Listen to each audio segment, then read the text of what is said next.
Bismillahirrahmanirrahim. Elhamdülillahi Rabbil a'lemin. Və sallallahu ala Muhammedin və alihi teyyibinə tahirin.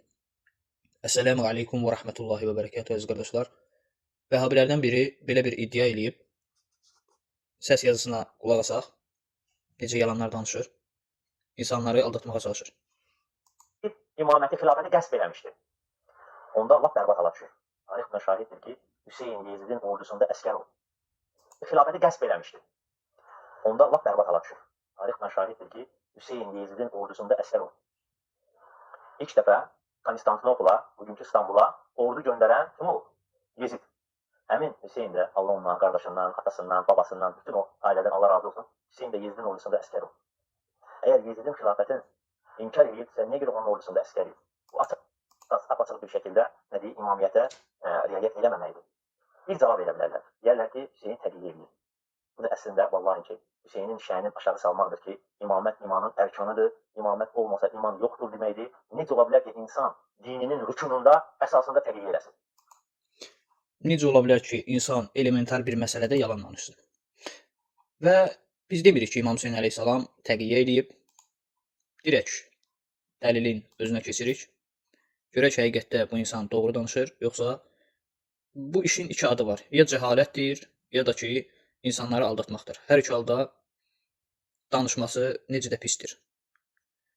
Biz bildiyimiz kimi hədislərdə yetəri qədər rəvayətlər var ki, bilmədiyin məsələdə sus, danışma.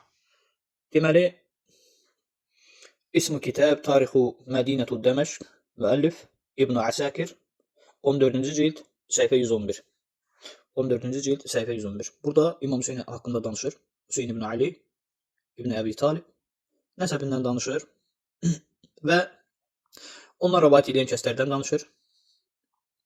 rəvayət edən kəslərdən danışır. Ta ki, gəlir bu yerə, həmən bu insanın danışdığı məsələyə gəlir. Demək nə deyir burada? Deyir ki, وَوَفَدَ عَلَى مُعَاوِيَ وَتَوَجَّهَ غَاضِيًا إِلَى الْقُسْطَنْطِنِيَّةِ فِي الْجَيْشِ الَّذِي كَانَ أَمِيرُهُ يَزِيدُ بن Muaviyə. Deyir ki, o, yəni Hüseyin əleyhissalam İstanbul fəthində, Konstantinopol'a hücumda iştirak etmişdir və onun kənə əmiruhu Yezid ibn Muaviyə. Onun əmiri Yezid ibn Muaviyədir. Biz sual veririk.